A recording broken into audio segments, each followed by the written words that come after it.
What's going on, my chinions? My name is Slugger, and today we are looking at a whole bunch of stuff over the last couple days about the new Forest Shadows update. So let's take a look together. The cool shade of a tree in the scorching summer heat is invaluable, but what could be better? The summer update of Enlisted.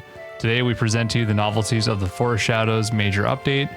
Some of them are designed to masterfully utilize the features of the forest terrain, turning every tree into a potential trap, while others are meant to ruthlessly smoke the enemy out from dense thickets where they hope to find cover.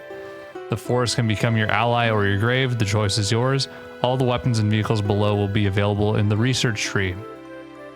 So starting off with the USSR, PPSh 41S. So not everyone knows about this thing. It's kind of like a close cousin of the PPD Brommet. I think it's the same program, but just, yeah, PPSh 41 submachine gun, unusual modification that makes it possible to take down enemies silently. The massive silencer transforms the gun's characteristic sound into a muffled whisper, allowing soldiers to easily set ambushes. Happiness loves silence, especially when it comes with a rate of fire of 1150 rounds per minute and a 71 round drum magazine. So yeah, like pretty much a straight up upgrade over the PPD Brommet. For those of you that don't know, the silencer actually affects your, I believe it's called like a danger rating that AI will assign to you and your AI. And the more noise you make, the higher that value is, and the more you'll be attacked. So running a silenced weapon combined with also not ADSing, those both affect the danger rating. So this is going to be great for running on your guerrillas and whatnot, and also assaulters potentially. But essentially, if you're going to be, yeah, this is straight up just like put this on your guerrillas BR5 and you're chilling. Germany, Befehlswagen Jagdpanther G1, the command variant of the legendary tank destroyer. The Jagdpanther G1 is not just a simple war machine, it dominates the battlefield. Its slope frontal armor can easily bounce incoming shells, and the coaxial MG34 machine gun will be your guardian angel against the infantry. So I think the regular Jagdpanther's in the game already, but just as a premium or event. And yeah, with this coming back, I mean, now people can actually get it. Is it going to be worth running over a King Tiger? I think it depends on whether you're gray zoning, whether you're using the better speed of this thing to get to a position faster. But I think 8 times out of 10, the Tiger 2H is going to be a better pick. But it's cool to have it in the game. USA M36 GMC BR5 can penetrate the armor of the big cats. Worry not, the Slugger is here to help you. This self-propelled anti-tank gun was designed specifically to hunt the most dangerous predators of the battlefield. Its 90mm M3 cannon easily penetrates 150 plus millimeters of armor at a distance of 100 meters. The hunter becomes the prey. The roles are reversed. I mean, especially with like the Pershing and the super Pershing existing at BR5, I think this would make more sense at BR4. It's a very strong gun for BR4, but I mean, with the Wolverine at BR3, for example, like it's pretty much just a upgrade from that. And there's just no real reason to run this over the super Pershing, for example. So I don't know, maybe we'll see that get changed over time. And then Japan, they get the M2 Carbine sawn-off BR5. I'll read this first and then get into the details a bit more of what I know. Compact and very effective modification of the M2 Carbine with a 30 round magazine and 8.3 damage. Combined with its rate of fire of 750 rounds a minute, it can transform into a real tornado that sweeps away enemies in close combat. The missing front sight also hints at this.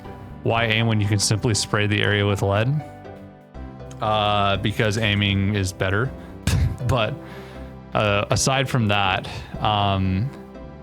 first of all, the gun that this is actually based off is actually like an M1 carbine that was modified for fully automatic fire by the Japanese. So the name's a little bit off.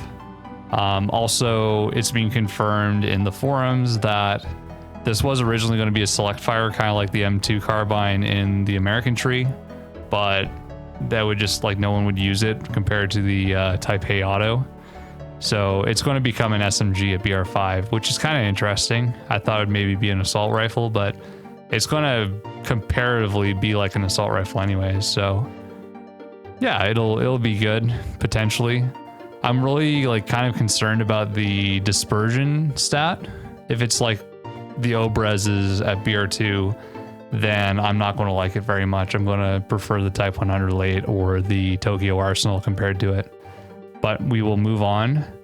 Our last two things are more planes, which is what Japan really needs. The Ki 100 at BR3, Type 5 fighter.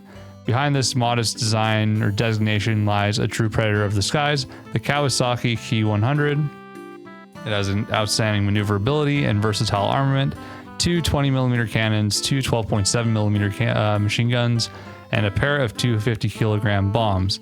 Who will you intimidate this time? The enemy, infantry, or the rivals in the sky? The choice is yours. This sounds like a great fighter. We'll have to see the top speed on it, but like, yeah, this is the nail in the coffin for Japan BR2. Like, with the matchmaking and everything that Japan gets at BR3 now, and now they have a good plane there too. Yeah, like there's no reason to run BR2 anymore for Japan. Just run BR3 with this thing. And then we also get a BR5 plane. Nakajima N1K2J. Achieving victory on the ground is only half the battle.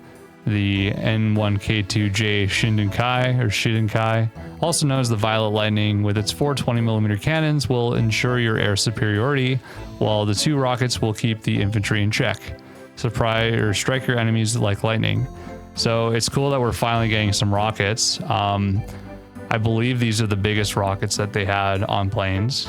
So I'd have to look it up. I think these are comparable to, like, they're not quite Warford Granata. Like, they might be closer to like an HVAR, but it's a welcome feature. Like, we'll have to see what the stats of the plane look like, but it seems like a Focke-Wulf 190 A8, which is BR3. Not to mention, like, no one's going to run this over the Kika or the Ki 84 Co, as far as I'm aware. But it's a nice welcome to the game. Not to mention, we still need some more attack aircraft for Japan, especially BR5, because right now all they have is like 4. Is it 4? No, I think it might be 5 fighter planes now at BR5, and no attack planes at BR5, which is kind of a shame. But we'll move on now to the new map, the Forests of Brandenburg, expanding the location. For the Forest Shadows update will take you into the thickets of Brandenburg. The woodlands will surely help you cope with the heat of the summer. New mission, Wald. The Battle of Seelow Heights took place in April 1945, and it played a major part of the encirclement of Berlin. We drew inspiration from these events and the unique landscape to create a new area for a large-scale confrontation between the German and Soviet forces, combining 3 distinctive sections: a dense forest, a heavily fortified outskirts, and the streets of a 20th century German town. In the forest, you'll have to take advantage of the rough terrain to fight your way to enemy positions, while overcoming bunkers and trenches hidden by the undergrowth. Okay. It's very flat, so is this going to be Seelow Heights 2.0? I mean, like, it's inspired by it, but I hope this isn't like a pain in the butt. On the outskirts of the town, it becomes clear that the network of fortifications was meant to hold back the enemy's advance, not only in the wooded areas, but also in the open fields. I wonder if these are usable. Might be good, might be bad. A small German town in the middle of the 20th century with its own peculiarities, such as anti-tank guns on the outskirts. Okay, now that's bringing that up, I think they're going to be usable, but who knows. Back to the surrounding areas. Even before the war, this town was protected by nature. Traveling through such landscapes was hardly without accidents, so when the war arrived, these ravines became a real challenge for the enemy. How do you push through an area where the fire could come from under any rock? Late war missions will bring variety to the confrontation between the German and Soviet forces. Rough terrain, multiple fortifications, and urban areas encourage aggressive and swift actions. For a short while after the update's release, the chance of getting these missions will be increased. Share this news on social media and show everyone where you're planning to escape from the busy rhythm of the city this summer. The forests of Brandenburg are waiting for you. So, I mean, kind of a cool map, at least aesthetic-wise. We'll have to see how it plays. We'll have to see. Like, I feel like maybe I'm in the minority here. It's maybe not what anyone was expecting or wanting. We could see a change in, like, people could come out like really enjoying this map. Who knows? I just know that for myself and at least a few other people, like, I was really hoping for Manchuria. The matchmaking would be really beneficial for everyone if Japan fought the Soviets. And it also brings some, like, breathes some life into the game. But a new map against, like, Soviets versus Germany. I mean, they already have so many, but this is fine, I guess. I feel like this doesn't, like, offer enough change from CeeLo. Maybe this was just, like, fast to make because it's probably a lot of assets from CeeLo. Yeah, like, these look familiar. I guess these are in, like, the Normandy maps too, but I guess a new map's a new map. I can't really complain. I just I worry about the allocation of resources a little bit, but hopefully I'm pleasantly surprised and hopefully it's a good map.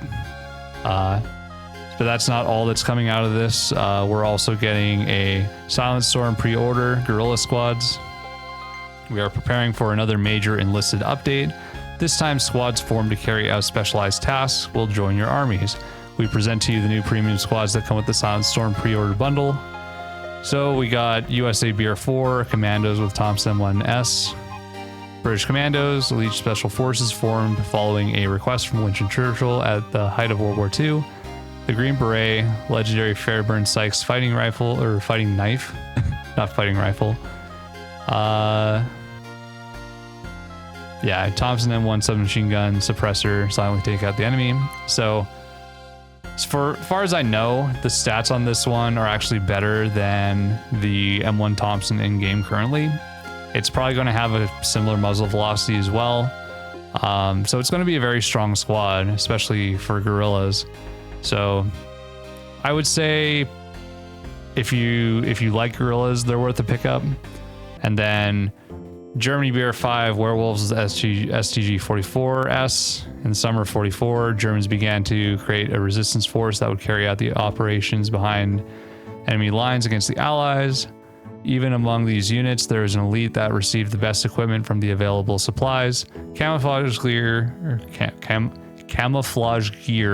excuse me, the STG-44 assault rifle with a suppressor, and special training course for sabotage operations.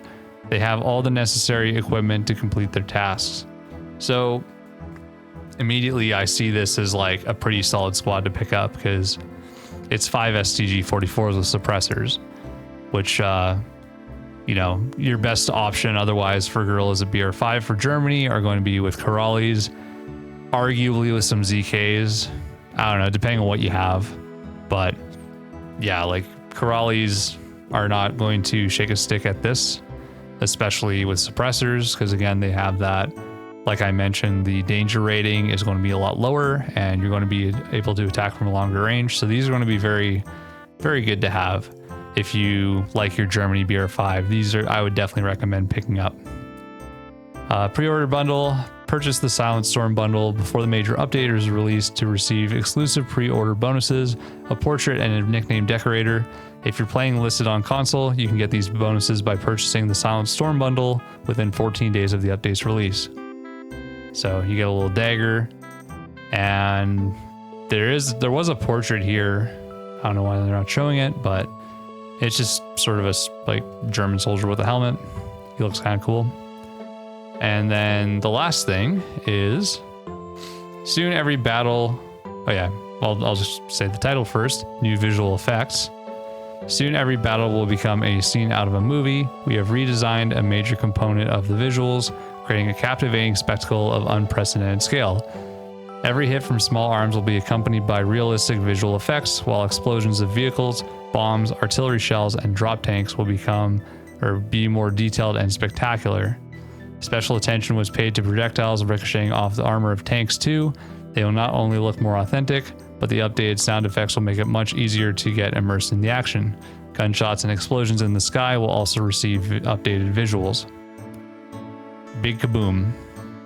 In the Forest Shadows update, every player becomes the director of their own war movie, mastering the chaos and enjoying the spectacle. The battlefield will be your stage. So, I mean, there's probably some potential with this sort of thing, especially in like the replays feature. I'm curious if anyone ends up cooking with some of that stuff, but that is it for our summary. Let me know what you guys think of this update. I know you guys definitely got my opinion of it. And yeah, I'd love to hear about it. Thank you all for coming and checking out the video, and I'll catch you all next time. Bye-bye.